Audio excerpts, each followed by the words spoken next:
Today, we remember the nearly 3,000 people killed 23 years ago in the 9/11 terrorist attacks.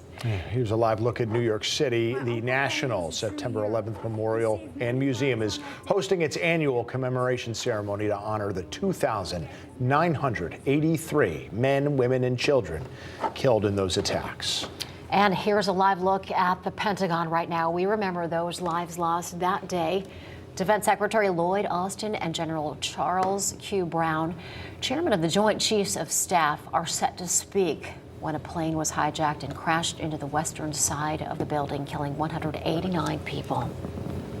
Well, back here in Connecticut, towns and cities are going to be hosting events to remember and honor those victims. Fox 61's Angela Bavaro is joining us live in Avon now with more details. Erica, Tim, good morning. And according to the governor's office, 161 people with ties to Connecticut were among those victims killed during 9/11. The Avon Volunteer Fire Department here behind me, just one of those many organizations and agencies hosting these ceremonies across the country. But even before the ceremony here, the tribute started before sunrise on this solemn day. On a clear, quiet September morning, just like the one 23 years ago, a nation stops to remember the day that changed America forever.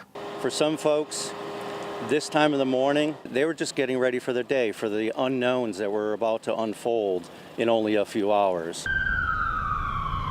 Brian Baldwin and the rest of the Avon Volunteer Fire Department putting tribute in motion, hosting a memorial run to honor the nearly 3,000 9/11 victims, including those from Connecticut. We actually have a member of our community who was lost that day, Amy Toyan. She was working in the trade center.